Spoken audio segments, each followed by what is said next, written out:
Forestry, climate change and biodiversity nexus is an area where the European Union delegation, in consultation with the government, NGOs, landowners, decided to work on for the next 7 years. Why forestry, climate change and biodiversity nexus? Because we believe that we can't work and improve and help to foster one of the sector without touching the others, because they are strongly linked. So it's going to be a comprehensive action that will take 7 years. There is a strong community. I mean, the European Union have been in the country since 1975, and let's say most of the activities have been focused on WASH, poverty reduction and agriculture. Because more and more PNG is playing a critical role in the fight against climate change, because you are one of the third largest tropical forest in the world, we decided actually to move and to focus on this new sector, which is so important for PNG, but also for the global community, because the carbon is stocked here, not in other places. So why not to support the people of PNG to preserve this forest that you have been custodian of for many, many years. And yes, we want to be a partner. So what are the three different components? So the first one looks at all what we call policies and regulation. We know that sometimes, especially because the country is has many provinces, has many places quite remote, it's difficult to make sure laws and policies are applied in different provinces. So we would like to support the government in that. The second pillar is research and education. There is no real change if there is not a strong work on education and research. And educational institutions in PNG are doing already an amazing job, and would like to partner with them to, for example, include topics of forestry, climate change and biodiversity in primary school, secondary school, and then why not also supporting university to strengthen the capacities of young Papua New Guineans that want to work in this sector in the future. And the third one, it's jobs and green growth. We believe that we can't achieve sustainable development if we don't give other opportunities to green opportunities to the people of Papua New Guinea. So we work with the private sector, but also with the governments, to try to foster and create jobs that are not necessarily linked to deforestation, oil and gas, and mining. So yes, that's where we would like to work on.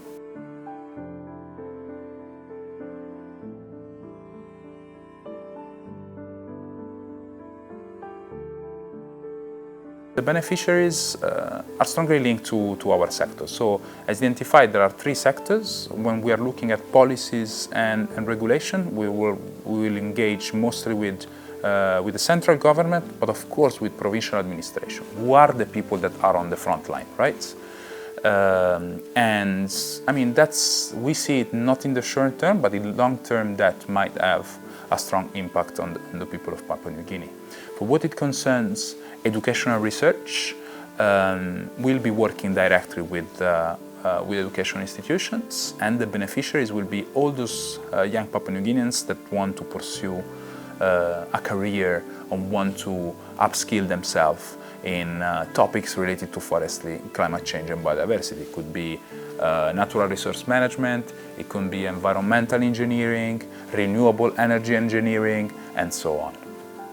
And the third one, it's going to be, again, the green growth and the green jobs opportunities. We'll be working across different provinces, so we haven't identified them all.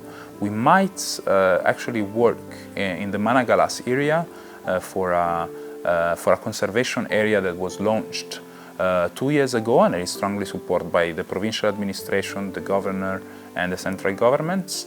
And yes, so that might be a target area that will add up also to other provinces across Papua New Guinea.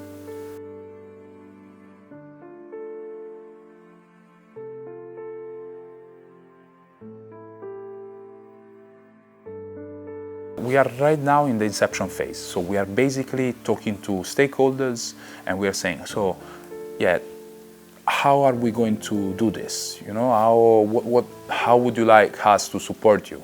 So at the moment we haven't started the work on the ground, but will happen very soon. Our first tranche of funding will be for 4 years. It's going to be around 62 millions in this area. And if things go well, we'd like actually to top up and have an increased amount of funding for the next 3 years to make up the 7 of the duration of this program.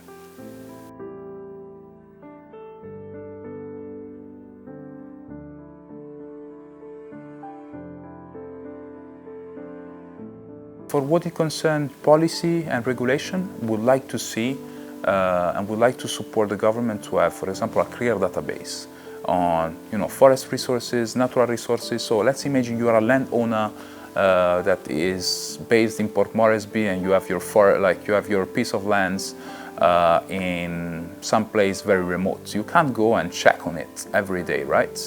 So what about if you have a website where you can go and through satellite images check it? So to avoid illegal loggers to come and cut the forest. So that's something just one of the tangible activities that we would like to work on. So to empower people to actually be informed about what's happening on the ground. In terms of research and education, we would like actually to first of all to have curriculum. So we would like to have classes on forest and climate change and biodiversity, and also train teachers so that they could talk about these topics to their students. And why not in tertiary introducing new curriculum actually on forest and climate change and biodiversity. We were talking about environmental engineering, for example, environmental renewable energy engineering, all topics that at the moment they're not that big, but in the future they will play a major role.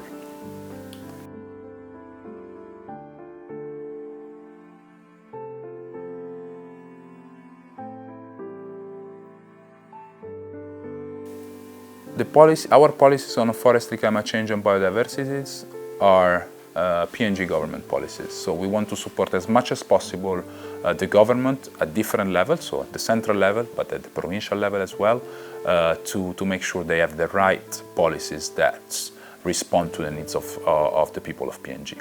That means, yes, support in developing the policies. It could be, for example, a land use planning for a province. It could be a carbon trading scheme, reward policy for landowners.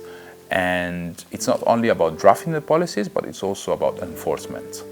So where the needs will be, we'll try to support as much as possible. In terms of implementing arrangements, that's a very good question. So we'll try to work as much as possible with local NGOs because they have been here for a long time and they know the people, they know the provinces, and they have strong linkages. So we think they are instrumental to make a good job and a good impact on the ground. We'll be working also with the governments and